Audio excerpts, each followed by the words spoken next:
What? I don't know. It just doesn't look right. You mind? You mind if I... Yeah, sure.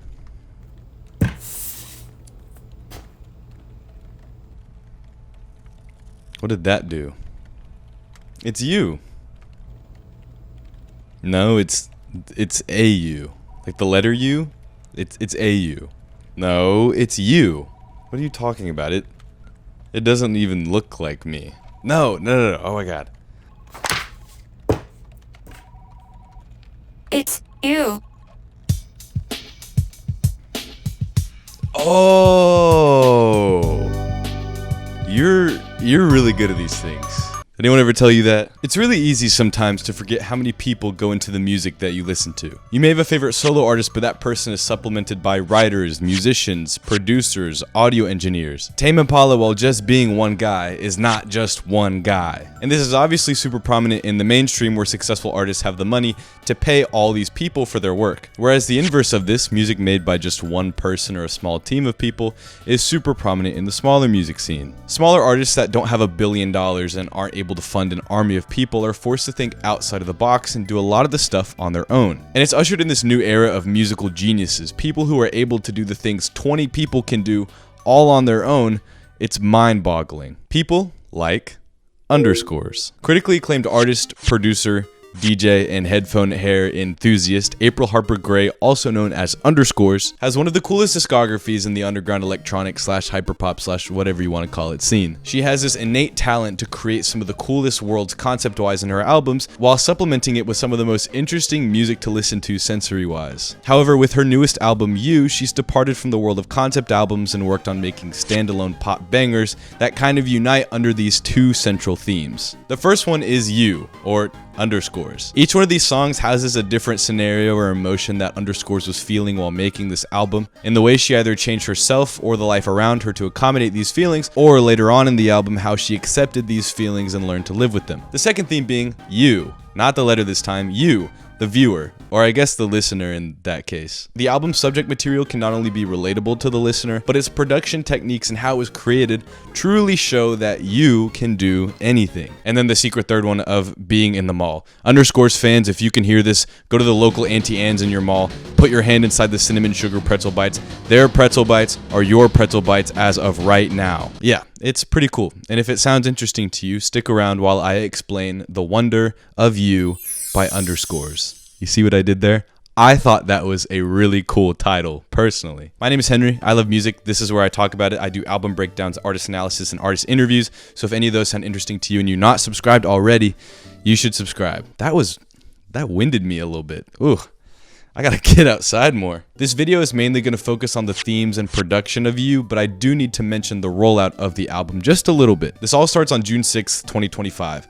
D-Day was being observed, I was breathing in exclusively dirt at the JPEG Mafia set at Govball, and Underscores posted a TikTok previewing a new song while teleporting around a hotel room. And it's not edited at all, by the way. You'll find out later that she's actually mastered instant transmission. The snippet was for the song Music, which would release on June 27th. It also had a killer music video. One thing about Underscores is her music videos are insane. It's crazy. It's cool. After the song's release, there was no real sign that this was going to turn out into an album or a project of any kind. It was pretty much radio silence from there, other than...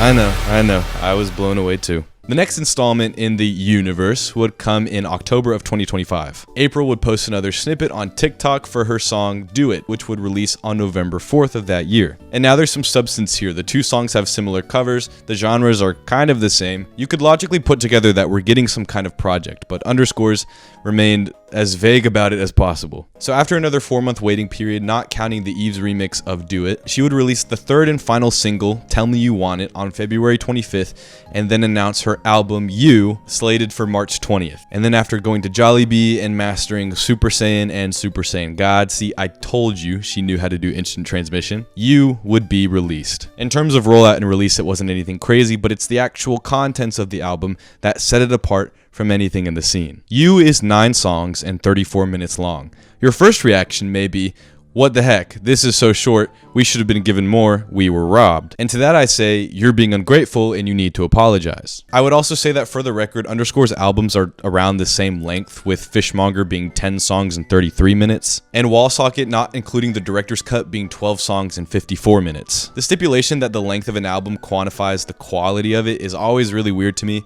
and that does not apply at all in this case. All 9 of these songs are a standalone hit that show a different emotion or a different experience in April's life, whether before the album or during the album's creation. Hence the first theme of the album, You. As I mentioned earlier, Underscore's first 2 albums have a story to follow. They have a world to immerse yourself in. Especially Wallsocket, the world building of these albums helps you get really immersed into the music. And while You isn't a concept album, it still holds themes like love, pleasure, success, and getting accustomed to a glamorous life. I want to highlight a natural emotional progression that I feel like the album takes from top to bottom that ties all of these songs together under those central themes. As always, with albums that don't have a clear-cut story, there's tons of ways to interpret it, so this is just what I thought it was about on my listens. It's not the end-all be-all, don't worry. Tracks 1 through 5 seem to show April changing things about herself, her surroundings, or other people in her life to fit the other person into her life. Tell Me You Want It shows April changing her views on commitment or relationships in general to justify a short-term relationship where it ended with the other person being led on. Music is about April changing how important she views the outside world to focus on the euphoria or the music that this other person is making her feel, trying to make nothing else matter while they're together. Hollywood Forever is about her trying to change the other person's perception of her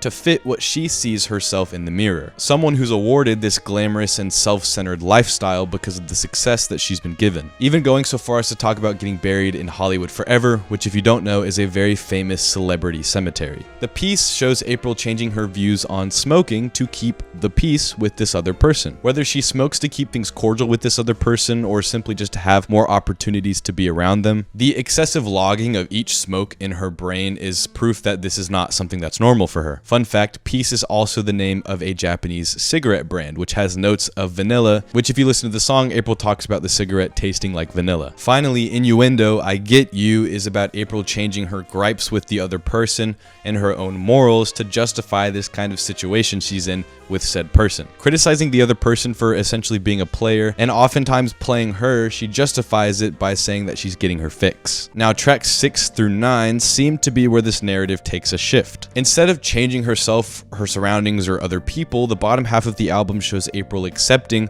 all of these crazy circumstances of her life and not compromising herself because of it. Love Field shows her accepting the failed relationship attempts she's had with another person and accepting that they won't ever make it to love. Do It shows her having very, very high standards for a relationship while she's in this stage of her life, saying that she can't do it because the other person doesn't meet these criterias. Body Feeling shows April accepting the negative feelings that she may feel in a relationship and choosing to stick it out and work on the relationship instead of bouncing around to something new. And finally, Wish You Well shows her seeing an old lover, accepting the separate paths of life that they're on now, and wishing them well. It's a very scuffed timeline, there's room for argument, and that is by no means the definitive meaning of this album. Like I said, since it's not a concept album, there are tons of ways to interpret this, but that's just what I thought it meant after my few listens. And with the visual themes of travel, movement, and variety, I feel like those supplement that idea pretty well. But enough about the themes of the album. We need to talk about the production,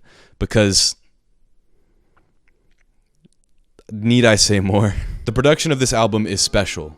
Really special. Not just in the sense that it sounds amazing, but in the sense that it carries another message that I feel like supplements the narratives we talked about really well. On this album, Underscore's created songs that blend genres and sue emotions and bring on this really strong sense of nostalgia at times, kind of like that Windows 7 first iPhone, like Frutiger Arrow stuff. It sounds so cringy saying it, but like, you know what I mean. From the hints of acoustic guitar that she puts on some of the songs that are reminiscent of early 2000s R&B, to having a full-on acapella smooth McGroove moment in the middle of the album, it's so crazy. It's so good. Another thing I want to point out is Underscore's understanding of rhythm. She does a really good job of creating a rhythm within a song and then going through it with a very fine-tooth comb, taking out all the imperfections and just layering more and more levels of satisfaction on top of it. My favorite example to talk about this with is Do It. Do It is in 4/4 timing, which if you don't know the basics of music theory, just means that there's 4 counts in a beat. And in this song, Underscores emphasizes the final 2 counts of that 4 count beat a lot more than the previous 2. It's a little bit hard to explain without playing the song and getting copyright struck, whatever. But when the instrumental comes in, you can tell that the bass and the synths flare a lot louder on those final 2 counts of the beat rather than in the first 2. And then it's supplemented when the lyrics come in and April chooses to assign 1 syllable per count rather than fitting in bigger syllable words. What are your prospects? Do you make your own cash? You see what I'm saying? That's like the best way I can explain it without like never making money on YouTube again. Also, side note, having a swanky, lax breakdown on a song that's like very upbeat and sharp is so good, and it sounds so good, and that's like my favorite part of the album still. I know Do It came out a few months ago, but so good. With all this in mind, that makes how the album was produced even more special, and that transitions us into our next theme, You. Not the letter, You. The production of this album wasn't made in a central studio. Rather, it was made while Underscores was on her different tours with Porter Robinson and Danny Brown. Because of this, the album was recorded with a Scarlett interface and an SM7B microphone and produced on a laptop. I need you to understand how insane that is. And if you're still wondering why, I'm recording this video using a Scarlett interface and an SM57 microphone, which is the slightly less expensive version to the SM7B. And I'm going to be editing this on my laptop. I have about 90% of what Underscores used to make You right here. And I'm making YouTube videos. And I'm also like 99% sure that she used Ableton Live to produce the album, which if you don't know, if you buy a Scarlett interface, you get the free version of Ableton Live. So that's like another piece of the puzzle. This all leads to why I'm calling this theme You. This album wasn't created in a $1 million studio with equipment that would run you tens of thousands of dollars. Instead, this album was made with much more accessible means, sometimes in mid-air, showing you that you can do stuff just as cool as some of these mainstream people are doing while not having everything that they have. You also don't need an army of people working on your music with you. All of the songs on this album, except for one, were recorded, written, mixed, mastered, and produced by April, with the only exception being Music, which was mastered by Heba Kadri. Now, while this is not saying by any means that you shouldn't have people help you with your music, that's not what I'm trying to say at all. What I am saying is that if you are forced or want to make music just by yourself, that's not a bad idea at all. You could be in a hotel room thousands of miles away from home just by yourself and still be able to make art. Now, do you still need a ton of practice, dedication, and talent? Of course. You're not just going to buy all the equipment and automatically be able to make music as cool and as crazy as Underscores. But am I saying the world of music isn't closed off to just those with a bunch of money and an army of people helping them? Yes. You is proof that you can do anything. You can write a song about an experience you've had, record and produce it on a simple setup, only be able to do it on your own and still come out the other side with an amazing piece of music. Inspiring doesn't even begin to cut it. This album is amazing. A lot of the albums that I talk about on this channel are concept albums, and so sometimes I find it hard to talk about albums that don't have a linear story to follow. But dude, Underscores just makes it so easy for you to not only be able to understand and explain the music she made, but just be able to appreciate it too. Everybody say thank you, Underscores, and Underscores, if you're watching, thank you. Let me interview you in Dallas, please. I'm just kidding. I'm just kidding.